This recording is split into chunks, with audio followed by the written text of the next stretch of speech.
Vamos dar início agora à nossa segunda aula de armatiologia, a doutrina que fala sobre o pecado. Vimos na aula passada sobre uma teoria com base bíblica sobre a origem do mal. O mal se originando justamente no ser bondoso que era Lúcifer. Lúcifer, portador de luz. Lúcifer, ser de luz. Um anjo de Deus, um querubim de Deus. O mal não existe sem um agente. Bom, um agente é aquela pessoa que age, que toma a atitude, que engendra a ação. O mal sozinho não existe, espalhado no universo, espalhado no mundo.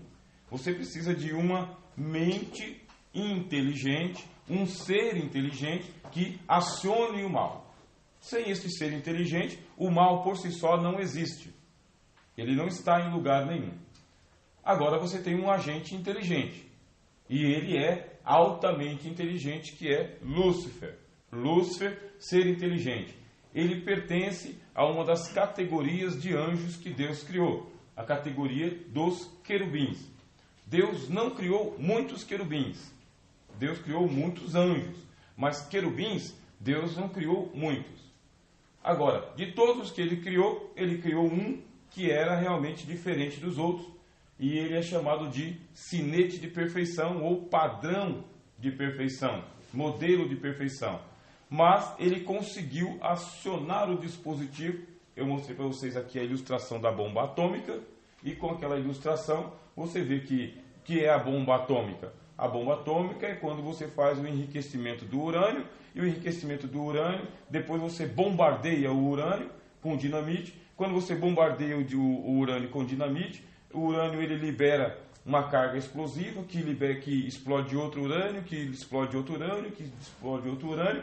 E se ele está encapsulado dentro de um invólucro, aí ele fica lá se aguentando. Só que o invólucro não suporta muito tempo e explode. E quando explode, libera toda a energia. Isso é chamado de bomba atômica, bomba de urânio.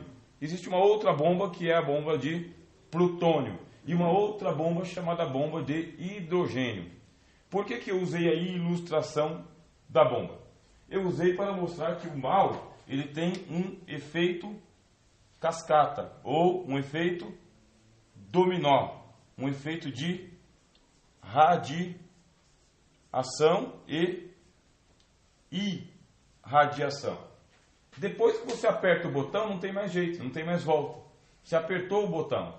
Depois que o pessoal foi lá e soltou a Little Boy, que é chamada a bomba atômica que acabou com Hiroshima, uma bomba de urânio, depois que ele soltou a bomba, que ele bateu lá no botão, acionou a bomba, não teve mais jeito.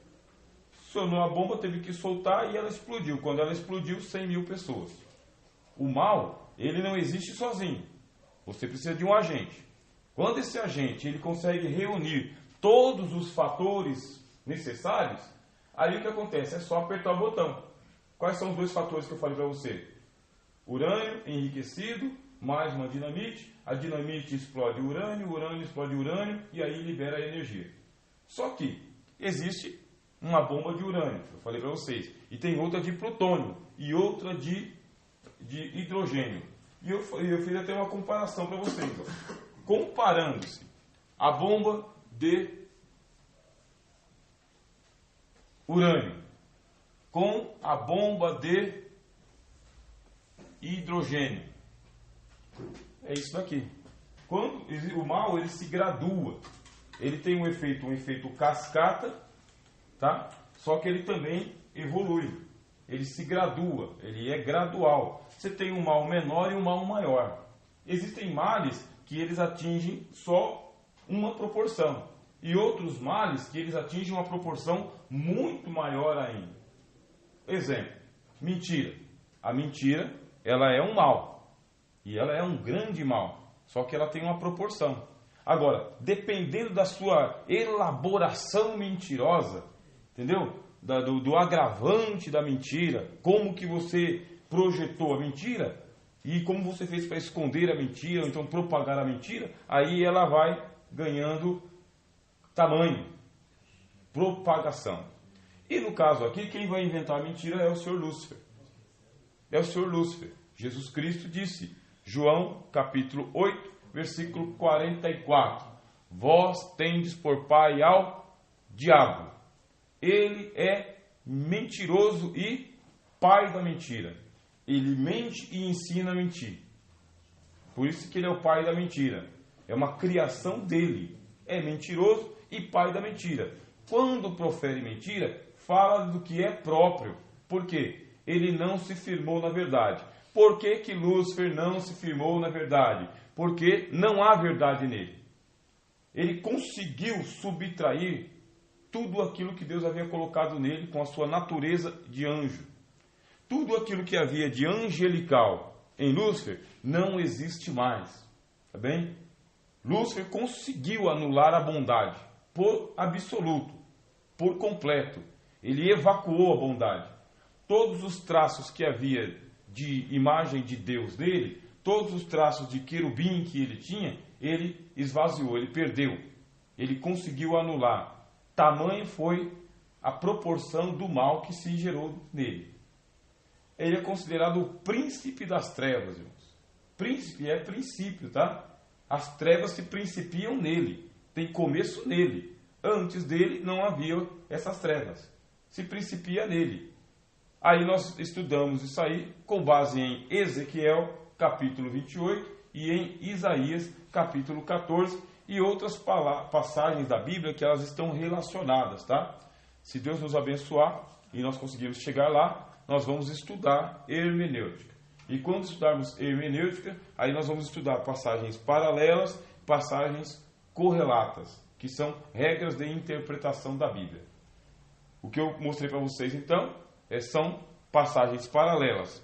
Isaías com Ezequiel, passagens paralelas e passagens correlatas, que agora é João capítulo 8, 44, e outras passagens que falam sobre o anjo mau, o anjo do mal. A partir da queda de Lúcifer, você vê que o mal ele vai irradiando, ó. Ele vai irradiando. Por quê? Ele consegue, com o engenho dele, com a engenhosidade dele, ele consegue 1/3 de anjos para poder segui-lo na sua revolta, na sua rebelião, na sua queda. Você ainda tem 2/3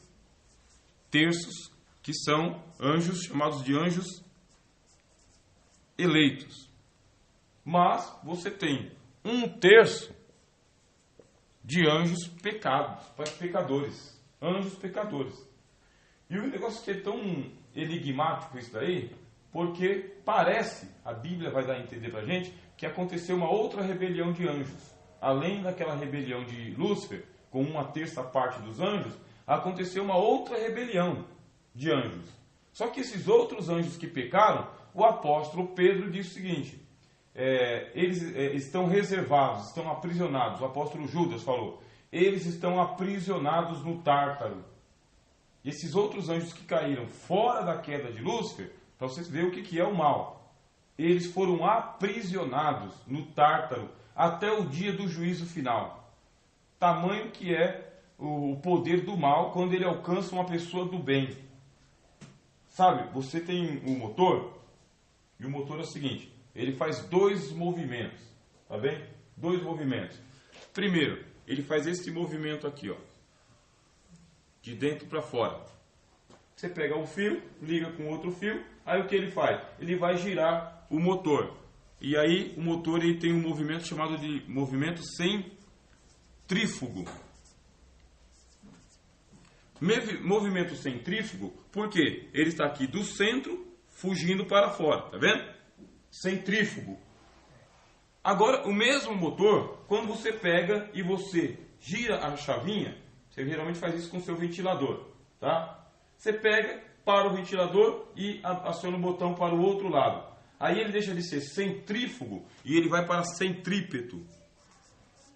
Centrípeto. Ou seja, de fora para dentro. Quando Deus criou o cosmos, irmãos, a palavra cosmos, irmão Valdir, por gentileza, tem um piloto azul aqui dentro? A irmã Elaine está chegando também, obrigado. Um piloto azul que ele é mais forte, sabe? Bom, quando Deus criou o mundo, Deus criou, a palavra mundo está aqui, ó. Cosmos. Deus criou o cosmos, e Deus criou o cosmos com o princípio do bem. Acompanharam? Deus criou o motor e colocou o motor para girar. Está girando normalmente. Leis da física. De acordo com as leis da física, da química, da biologia, Deus, que é bom, Ele criou o mundo bom. E quando Deus criou o mundo bom, o mundo começou a girar para o lado certo. Obrigado, mãe. O mundo começou a girar para o lado certo, movimento centrífugo, tá? Do centro para fora. E estava programado. Quando o cidadão, Lúcifer, e esses outros anjos caíram, aí o que aconteceu? O motor parou. Deu um colapso. Nesse colapso é o quê? Mau funcionamento. Tem alguma coisa aqui que está acontecendo que não deveria estar acontecendo. Eu mostrei para vocês na ilustração da bomba atômica. O urânio espalhado na natureza não faz nada. Urânio por urânio não faz nada. Hidrogênio, por exemplo.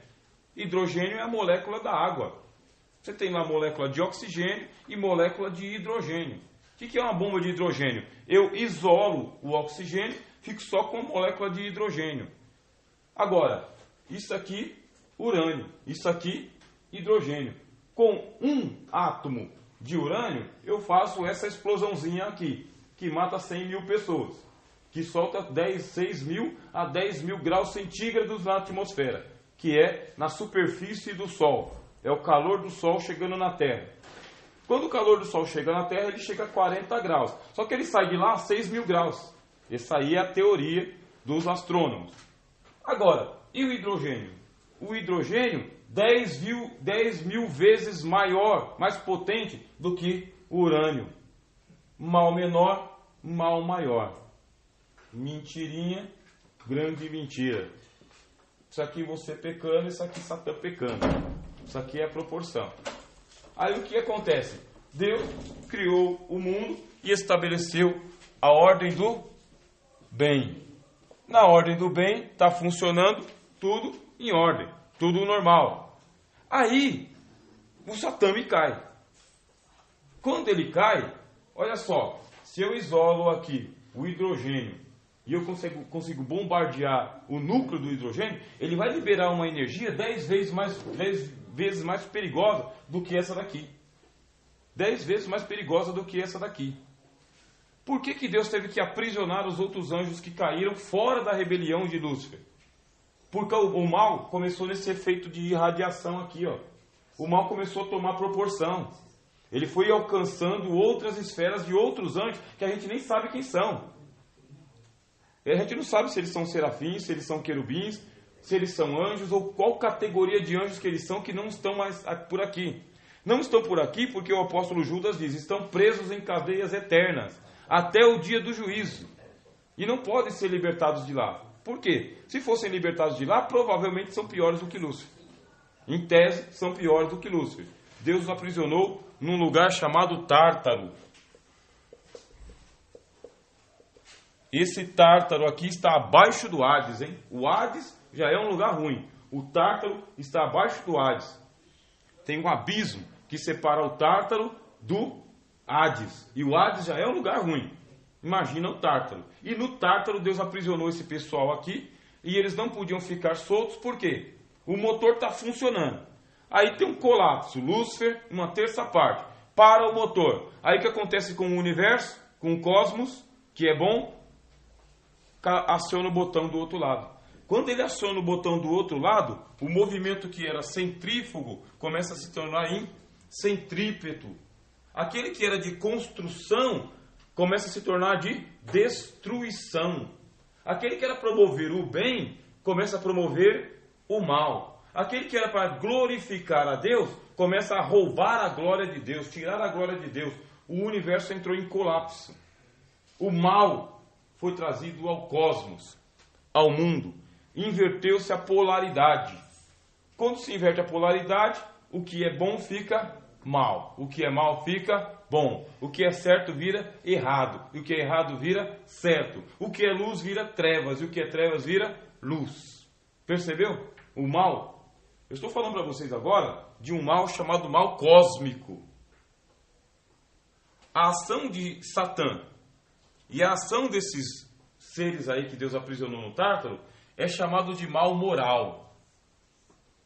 Mal moral é aquele que tem um agente, uma pessoa, um ser inteligente que aciona o botão. Isso é mal moral.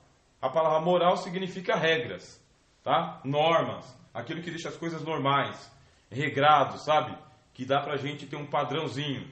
Isso aí é moral. Só que a moral, ela pressupõe uma palavrinha que a gente gosta muito. Liberdade. Só dá para eu falar de moral se eu conseguir falar de liberdade. Esse aqui é o mal moral. Bom, depois do mal moral, o motor girando ao contrário, aí vem o mal cósmico.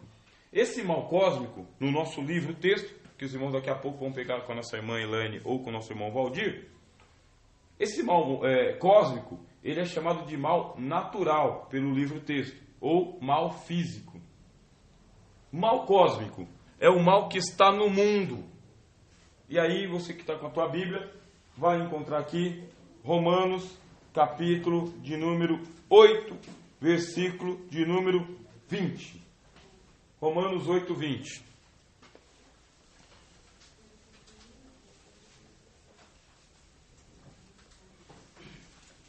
O que está escrito? Porque a criação ficou sujeita à vaidade, não por sua vontade, mas por causa do que a sujeitou. O motor pifou, irmãos, porque Deus criou para a sua glória, para o bem. Deus criou o bom. Com a rebelião de Satã, com uma terça parte de anjos, e depois uma outra queda de anjos, que foram parar no Tártaro, o motor pifou. E quando o motor pifou, ele perdeu a validade, ele perdeu a utilidade dele. Ele perdeu a utilidade. Aí você encontra aí Paulo falando pelo Espírito Santo na carta aos Romanos. E o que é que ele fala? Que a criação ficou sujeita a vaidade. Esta palavra vaidade significa isso aqui, ó. Vazio. Vazio. Vaidade é uma coisa que perdeu o sentido. Ela perdeu o significado. Perdeu os seus conteúdos. Deus criou o motor para girar para a direita. Agora ele está girando para a esquerda. Deus criou o cosmos para que o bem ele se expandisse. É um movimento centrífugo. Deus está no centro. Do centro ele vai expandindo todo o bem que ele fez. O cidadão pegou e bateu no botão. E o botão inverteu a polaridade. Invertendo a polaridade, começou a vir o mal cósmico, mal físico, que a nosso livro texto chama de mal natural. Não é certo chamar de mal natural, porque o mal não é natural. O mal é antinatural. Mas por que o nosso livro chama de mal natural? Por causa da natureza. A natureza, ela sofreu com a queda de Lúcifer e desses anjos do Tártaro. Ela sofreu. Ela perdeu o sentido. Ela começou a girar ao contrário. Então, quando você vê a teoria do Big Bang, você ouça como teoria, tá bem? Não como ciência. Existe a teoria do Big Bang. E a teoria do Big Bang diz que no princípio não tinha nada e teve uma grande explosão, e da grande explosão o universo ele está se expandindo. Tá, está se expandindo, só que as estrelas estão se explodindo. Se as estrelas estão se explodindo, de acordo com a teoria deles, surge um buraco negro. Buraco negro é um lugar que não tem vazio. Portanto, a própria teoria do Big Bang já se contradiz. O universo não está se expandindo. O universo está se implodindo. Ele está se destruindo. O que combina com o que eu estou falando com vocês. Tá? O mal cósmico, ele é um movimento de destruição da vida. Destruição do bem. Destruição de todas as coisas. Ele é um esvaziamento, tá vendo? Aí a Bíblia está dizendo claramente, a natureza ficou sujeita à vaidade, não por sua própria vontade, mas por causa daquele que a sujeitou. Portanto, ela está sujeita à vaidade. Ela está sem sentido. Você imagina mais ou menos um cachorro que caiu da mudança. Tá totozinho, amor da família, mudança indo embora, o cachorro pá, cai. O caminhão chega lá no fim do mundo, cadê o cachorro? Agora imagina onde o cachorro vai parar. Perdeu o sentido. Perdeu o sentido. Um esvaziamento. O esvaziamento, mais ou menos assim, embora que seja um assunto delicado da gente tratar, mas seria mais ou menos o seguinte: a mãe está esperando uma criança e ela fica ali, ela fica, sabe, gerando a sua criança por 9 meses e vai lá e prepara o berço da criança, sabe, faz planos para a criança, enfeita o quarto e espalha convite para todo mundo e faz o chá de bebê, sabe, aquela expectativa, vai para o hospital, melhores hospitais, né, pré-natal, prepara tudo para a chegada da criança. Chega lá, erro médico, sabe-se lá o que aconteceu, a mulher aborta e volta para casa sem nada. Perdeu o sentido. Perdeu o sentido. E aí a gente conhece algumas mulheres ainda que o médico faz o favor de furar o útero dela para ela nunca mais ter criança mesmo. Isso é proporção. E eu vou falar bastante, sabe? Vou dramatizar bastante a questão do mal aqui para ficar bem impregnado essas aulas, né? É impregnado mesmo para ficar bem traumática a aula, né? Coisa assim inesquecível. Acaba logo, pelo amor de Deus. Na verdade eu dei uma aula dessas aí numa sala de aula para tinha uma menina lá, ela saiu chorando, desesperada. Eu quase que tomei um processo, porque eu não sabia que ela tinha passado por um problema desse, né? Mas não estava escrito, aí eu falo. Agora eu evito quando ela está presente, né? Mas essas aulas elas são traumáticas, e por quê? Porque o mal, ele é traumático. O mal, ele tem que ser apresentado na sua abrangência, principalmente nessa matéria que é a única matéria que ela vai falar diretamente sobre esses assuntos. Ele não volta mais, não assim como foco, volta paralelo, mas não como foco. Aqui o mal está tomando proporção, perdeu o sentido. Quem é a mulher grávida? Deus, entendeu? Deus é a pessoa grávida, é Ele que gerou o universo, Ele gerou o cosmos, o mundo do jeito que está, com as estrelas, o sol, a lua, o mar, a terra, com tudo. Deus gerou, obra das suas mãos. Ele disse, muito bom. Sabe aquela alegria? Gostei porque a criança foi feita com o amor, no leito do amor. Aqui está o quarto que meu bebê vai crescer. Já estou pensando em andar com meu filho de bicicleta, de nadar, ir para a praia, para o shopping, participar com ele, segurar o bebezinho quando eu vou ser vovô. Aí vai para o hospital, volta mais vazio ainda do que quando começou o casamento. Pelo menos isso aí é as pessoas que dizem para nós, as mulheres dizem. Sensação de vazio, de totalmente sem chão, sem sentido. Até o próprio casamento da mulher perde o sentido, e até a vida íntima dela perde o sentido também. E quando chega em casa tem que desmontar o quarto todinho e dar as roupinhas tudo e aquela coisa toda, porque, né, abortou. Aconteceu com Deus. Deus sabe o que é um aborto. Deus sabe o que é perder as coisas, porque Deus perdeu a casa dele. Porque é a casa que Deus criou para ele e para os filhos dele. A casa para os filhos. Ele perdeu. Ele perdeu, e aí você vai ler no seu livro o texto aí, que o nosso autor ele fala de um cara chamado Epicuro, né? Esse Epicuro, por isso que eu aconselho os irmãos, eu não tenho tempo de ler o livro com vocês aqui, porque aí a aula, no meu ponto de vista, não vai render. Mas é importante que vocês leiam, porque tudo aquilo que eu estou falando está no livro, só que eu venho aqui espalhando em várias aulas, tá bem? Eu não vou seguir no cronograma para poder ter um rendimento melhor. Mas aí o nosso compilador do livro texto, ele fala de Epicuro. Esse Epicuro, ele foi um filósofo. Aí ele falava o quê? Aonde está o mal? Ele perguntava, onde está o mal? Será que o mal está em Deus? Por quê? Deus viu o senhor Lúcifer esvaziando a casa, saqueando a casa, fazendo tudo aquilo. Por que Deus, que é onipotente, não barrou esse cidadão aqui e 1/3 dos anjos? Por que ele não barrou? Por que Deus não parou o processo antes dele começar? Isso é uma coisa que vem para a nossa mente o tempo todo. Por que Deus permite que o mal esteja tão vitorioso no mundo? Por que ele não parou o processo? Ele criou o motor começou a gerar. Ele não sabe pela onisciência, atributo de onisciência. Deus não sabe pelo atributo de onisciência que o Lúcifer ia fazer essa mancada? Que se ele desse todo o poder pro cara, o cara ia começar esse processo aí? Sabe. E Deus também não é onipotente, onipotente, atributo de onipotente. Ele não sabe? O senhor Epicuro fala, se Deus é onipotente, por que ele não parou o mal? Conclusão, não é onipotente. Não é onipotente, porque se fosse onipotente, teria parado o mal. Mas, se Deus não é onipotente, então ele não é Deus. Se ele é onipotente, ele é Deus. Agora, se ele não é onipotente, ele não é Deus. O que eu não posso conceber. Porque eu creio que Deus, ele é onipotente. Agora, se ele é onipotente e ele não parou o mal, é porque ele quer que o mal aconteça. Isso aqui é o pensamento do Epicuro, filósofo, tá? Que eu tive que ficar lá, muitos anos lá estudando o que ele tinha escrito para entender um pouquinho. Eu vou tentar ilustrar para vocês. Aí o Epicuro falou, se Deus podia parar o mal e não parou, é porque Deus quis que o mal viesse ao mundo. O mal é da vontade de Deus.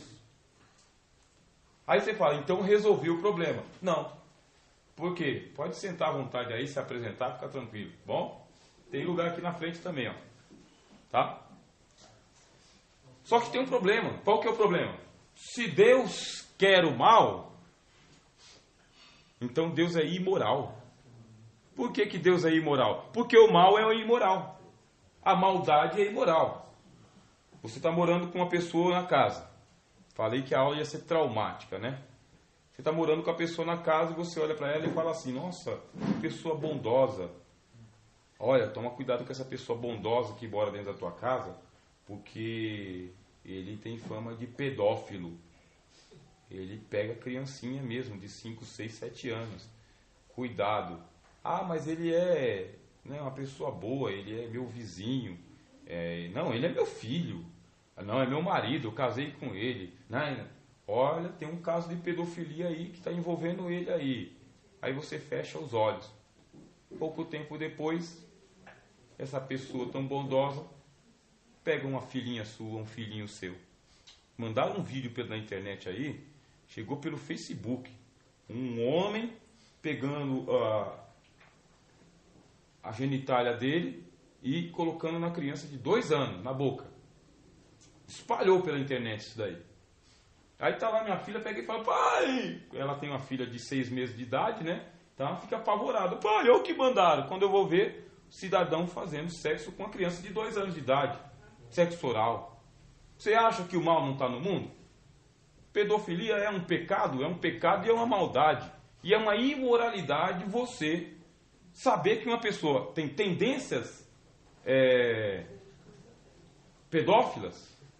Tendências. Porque existem vários fatores para poder uma pessoa chegar à pedofilia. Tanto homem quanto mulher. E aí você fecha os olhos para essa realidade e deixa essa pessoa cuidando da sua filha, do seu filho, por perto. Você é diretor de uma escola. Como diretor de escola, você tem a oportunidade de contratar uma mulher e um homem. Aí me aparecem lá 3 mulheres e 1 homem.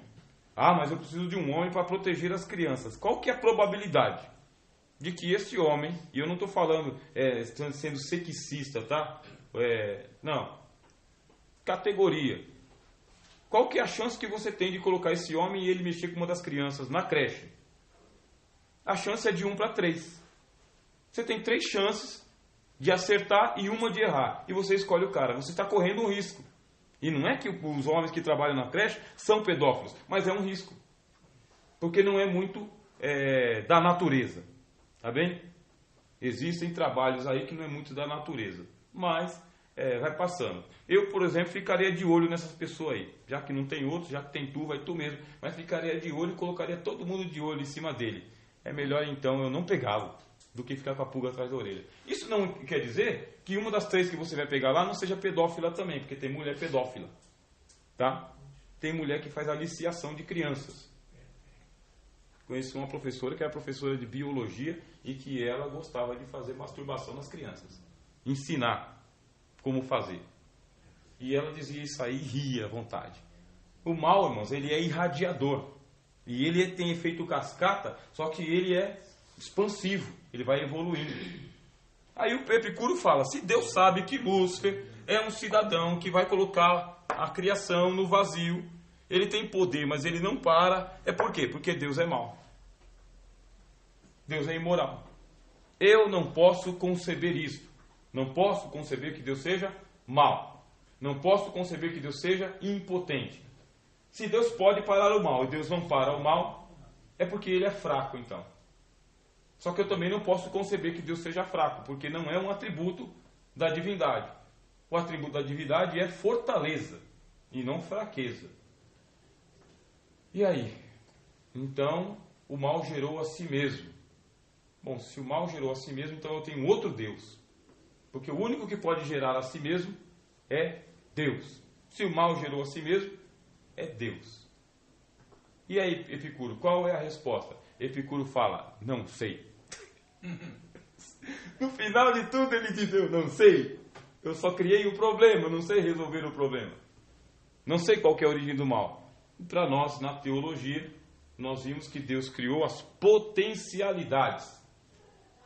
Mas ele não criou o mal. Aí teve um agente que ele criou. E esse agente ajuntou as potencialidades e trouxe o mal para o mundo. Lúcifer. Agora o motor para. Perdeu o sentido. E está sujeito à vaidade. Por que está sujeito à vaidade? Pasmam. Aí você vai para o versículo seguinte. Tá? Versículo seguinte, versículo 21. Romanos 8, 21. Vocês vão me dando um toque aí. Agora é 15 para 5. Na esperança de que a própria criação será redimida do cativeiro da corrupção, para a liberdade da glória dos filhos de Deus. Pois bem, a sua altíssima sabedoria, na sua onisciência, na sua onipotência, Deus, ele, sabendo que isto ia acontecer, ele criou o motor com essa possibilidade de se reverter, mas Deus transcende o cosmos, irmãos. Deus transcende o bem e o mal. Deus está acima.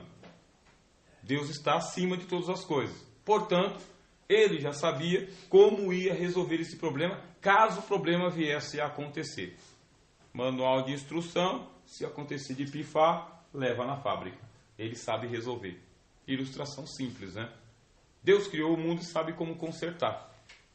É melhor esse pensamento do que você começar a acusar Deus de maldoso, de fraco, de origem do mal. Porque quando a gente está fazendo teologia, nós não podemos ser precipitados com as nossas conclusões. A gente tem que ir guardando. Vai guardando, tá? Você não sabe resolver o problema agora, que nem o Epicuro não soube, mas pelo menos ele descobriu que tem um problema. Você guarda aí, você anota, você grava, você ouve depois, porque uma resposta vai vir lá na frente. Estudar teologia é dentro de um esquema, tá? É um curso. No curso de vocês é um curso médio. Depois tem um outro nível que é o bacharelado. Depois tem pós-graduação, mestrado, doutorado, pós-doutorado, PhD, DD, para você resolver um problema teológico. Então não se precipite, bem? No seu curso médio, guarda aí no bolso. Uma resposta simples é: Deus criou o mundo e sabe como consertá-lo. É o apóstolo Paulo que falou. Deus criou o mundo, mas deu esperança de libertar o mundo da corrupção que surgiu no motor. Primeira providência que Deus tomou, Deus refreou o mal. Primeira providência. Esses aqui não dá para ficar livre, não. Esses aqui são os anjos do Tártaro. Prendeu os caras lá embaixo, no Tártaro. Esse não pode vir para o cosmos. Esse aqui destrói tudo. E esse daqui? Esse aqui eu vou deixar livre. Quem que é esse que ele deixou livre? Lúcifer. Deixou Lúcifer e uma terça parte, que são seus anjos rebeldes, os deixou livres. Só tem uma conclusão: existe um mal pior do que o de Lúcifer. O mal de Lúcifer é realmente cósmico, né? Toma conta do cosmos. Mas se Deus aprisionou lá no Tártaro o anjo pior do que ele, é que existem males piores do que o mal que o Lúcifer trouxe. Essa é uma conclusão lógica. E Deus não permitirá que o mal vá além daquilo que o universo compõe, sustenta, suporta. Deus colocou freio. Eu estou criando um carro, coloquei 4 rodas e eu tenho que colocar um breque nisso aqui, porque senão vai ser que nem o carro dos Flintstones, né? Parar com o pé. Não vou parar com o pé. Deus criou o mundo, mas Deus também criou mecanismos para conter, caso desse um erro de fábrica.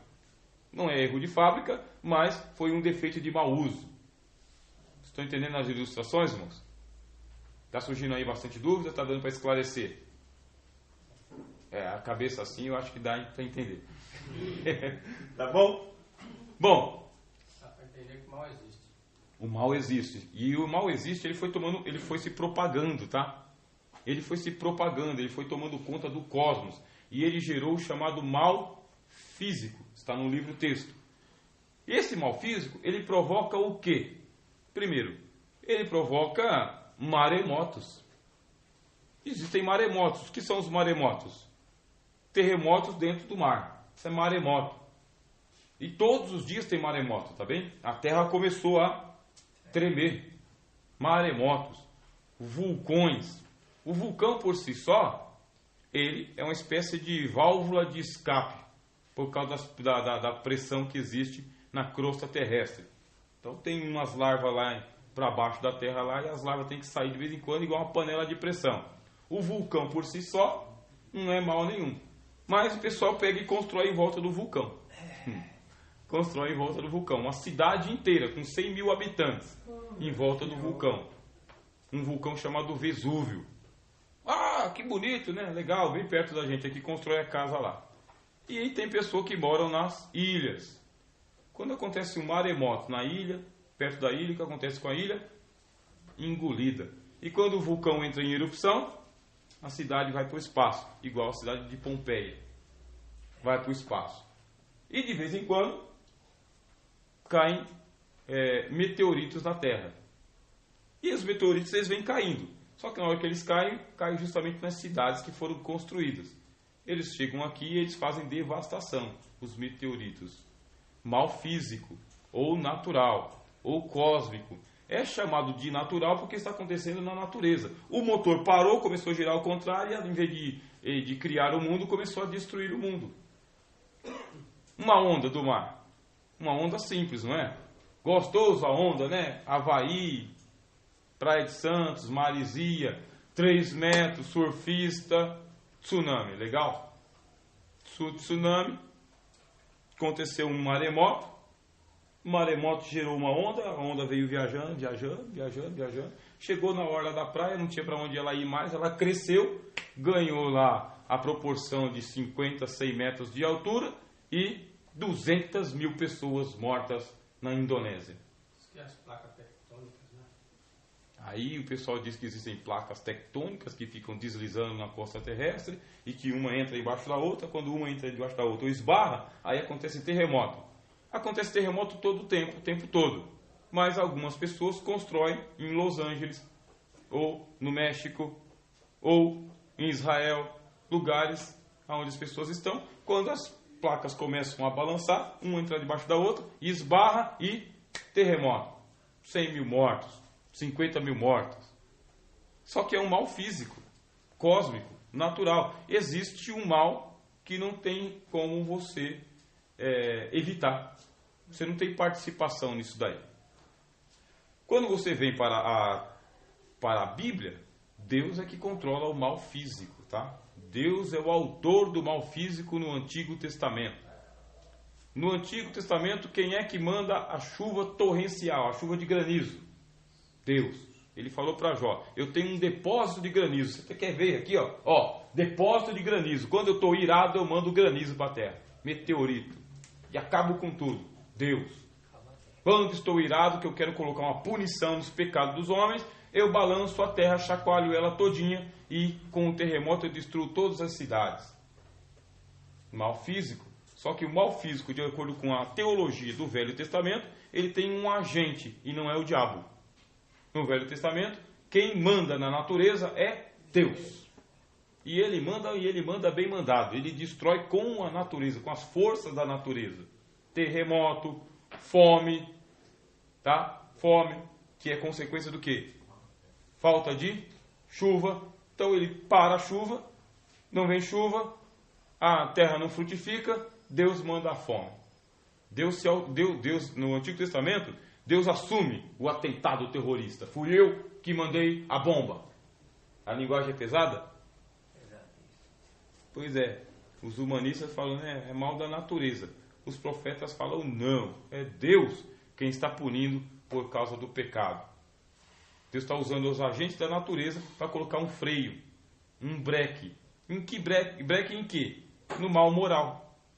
Por quê? O mal físico é o mal da natureza. E o mal moral? O mal moral é de uma pessoa, de um agente. Exemplo, quem aqui nessa sala de teologia diria que o dilúvio foi acidental, um mal da natureza, um mal natural, dilúvio? Nessa sala de teologia, ninguém. Se fosse uma sala de filosofia, todo mundo diria. Sempre acontece dilúvio no mundo. E quando em quando acontece dilúvio no mundo. Só que ele não é universal, ele é dilúvio parcial. Já aconteceram vários dilúvios, dizem os geólogos, né? Os geógrafos, os arqueólogos. Eles falam, em várias partes do mundo já aconteceu o dilúvio, que as águas do mar avançaram e engoliram as cidades. E muita gente ficou fossilizado, morto. Você vem para a Bíblia, na sala de teólogos, quem vai dizer que o dilúvio foi um mal natural? E por que Deus mandou o dilúvio? Mandou o dilúvio porque toda a imaginação do homem era má desde a sua... Desde a sua? Isso, desde a sua meninice. Toda a imaginação do coração do homem era mal desde a sua meninice. O mal já estava na criança. Olha a abrangência do que aconteceu. O mal ele veio num efeito, que ele alcançou a humanidade. Eu acabei de passar para vocês a resposta da questão 1, tá? Todos vocês que anotaram aí. Vai cair uma questão, a questão de número 1, e vai perguntar para vocês sobre a diferença entre o mal físico, o mal moral e o mal natural. Vai fazer uma pergunta para vocês, essa avaliação eu vou mandar para vocês depois, e vai perguntar, esse evento aqui, ele é o mal moral ou ele é o mal natural? Ou ele é o mal físico? Aí você só tem uma alternativa.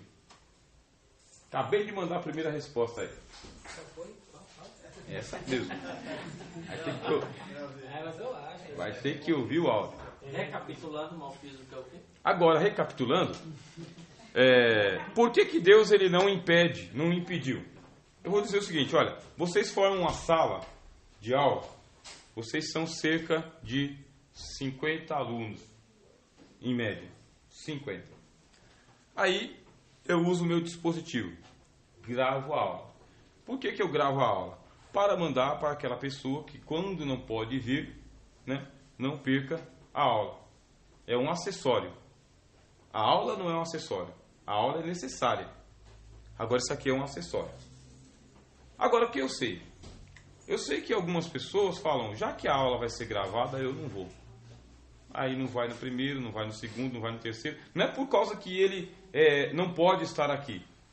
Ele não pode. É por causa que ele fala, já que a aula vai estar gravada, eu não vou. Eu tenho duas alternativas. Parar de gravar, não é verdade?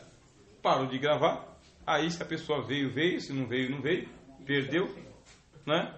Ou eu continuo usando o acessório e alcançando essa pessoa. Se eu parar de gravar, não é só essa pessoa que não vem, que vai deixar de ouvir a aula de novo. São vocês também que vêm. Correto? Aí o que acontece? E se eu continuar gravando, eu vou estar alimentando esse comportamento da pessoa que não vem por causa que ele está recebendo à distância. Eu tenho essas duas alternativas. O que faço eu então? Continuo gravando por um bem maior. Qual que é o bem maior? Alcançar todos vocês, inclusive a pessoa que não vem porque não quer vir. E também alcanço aquele que não vem porque não pode vir. A mesma ideia surgiu na cabeça de Deus. Ele para tudo, barra o mal, aí ele consegue parar o anjo e uma terça parte. Só que ele tem uma ideia de bem maior. O bem maior de Deus é fazer a redenção e não a destruição. Se Deus para e destrói tudo, né? Acabou. Por causa de um, todos pagam. Paro de gravar e aqueles que não tem nada a ver. Eu fiz aqui o gráfico para vocês. 2/3. O bem é mais. O bem é mais. Ou seja, as pessoas que são alcançadas pelo bem, elas são em maior número, em maior proporção, do que aqueles que são alcançados pelo mal. É a revelação bíblica. Isso é a revelação bíblica. Por isso Deus, então, ele não destruiu o universo, não parou tudo para começar tudo do zero. Ele pegou e é o Redentor. Eu vou redimir a natureza que está sujeita à vaidade. Na esperança, vocês leram aqui, né? De que a mesma natureza venha a ser libertada da vaidade. E que vai acontecer? A glória da segunda casa vai ser maior do que a da primeira. No plano de redenção de Deus, o ponto final é de que haverá uma glória maior do que a da primeira criação. Primeira criação, possibilidade do mal. Nova criação, impossibilidade do mal. Agostinho, que era outro filósofo, pensador, cristão, teólogo, ele disse o seguinte, ele pegou a queda, tá? Deixa eu apagar aqui. Agostinho pegou a queda. E eu já estou entrando aqui na resposta para a questão de número 3. Daqui a pouco eu volto para a 2. Tem. Agostinho, ele foi um teólogo cristão. Foi um teólogo, mas ele também era filósofo. Então ele formulou uma questão, que é a questão da queda do homem, do pecado original. Aí ele diz o seguinte, antes da queda, eu poderia não pecar. Antes da queda, eu poderia não pecar. Havia uma possibilidade de que o nosso pai Adão não pecasse. Por que havia uma possibilidade? Porque era uma chance em 1 milhão. Uma chance em 1 milhão. Não existia nada que normatizasse Adão para que ele pecasse, a não ser uma árvore. E o resto já tudo liberado. Sabe o que é você olhar para uma floresta, você que gosta de botânica, sabe? Você que gosta da natureza, gosta de viajar para o interior, sabe o que é você olhar para uma floresta gigantesca, imensurável, e Deus falar, no meio dessas árvores aí tem uma que você não pode comer. Não é que a árvore estava lá destacada, que nem aparece nas gravuras, né? Só ela sozinha, em volta não tinha mais nada. Ela estava misturada no meio da floresta. Era uma árvore. Você olha de longe e fala, como que é? Mata Amazônica, você está voando de avião por aqui. Aí Deus fala, Adão, no meio dessa floresta tem uma árvore que você não pode comer, porque se você comer é veneno. Uma! Numa floresta de milhares e milhares de árvores. Esse é o pensamento que vocês estão tendo hoje na aula de armatiologia. Antes da queda, o homem poderia não pecar. A queda não era necessária, irmãos. Era previsível do ponto de vista da possibilidade. Havia uma possibilidade de queda. Uma. E quantas de não queda? Todas as outras. Porque Deus não deu uma cadência de 100 mandamentos. Sabe o que é você estudar o Código de Leis e lá ter 500 artigos? Dos 500 artigos são 500 possibilidades de você cometer um crime? É ruim, né? Código de Leis, 500 possibilidades. Não existia isso para Adão. Havia uma possibilidade. E o restante? Era tudo dele. Está livre. Vai nadar, rapaz. Pega o mundo. Pega a tua esposa, Eva. Vai nadar, entendeu?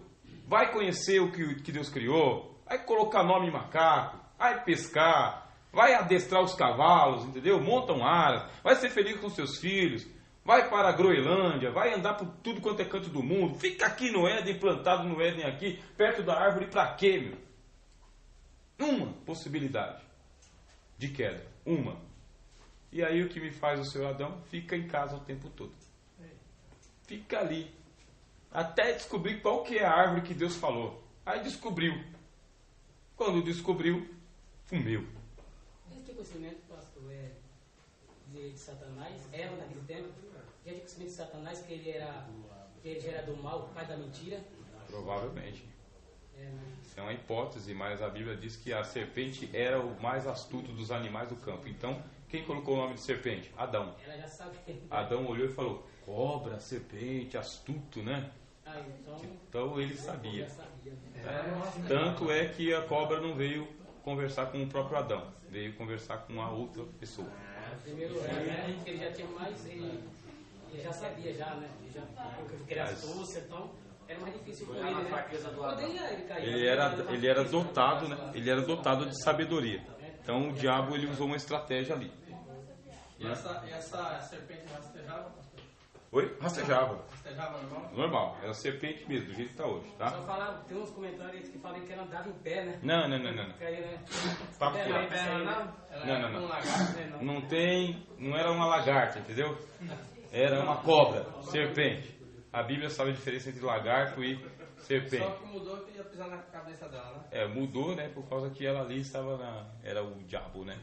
Diabo serpente, corpo de serpente. Era ela mesmo.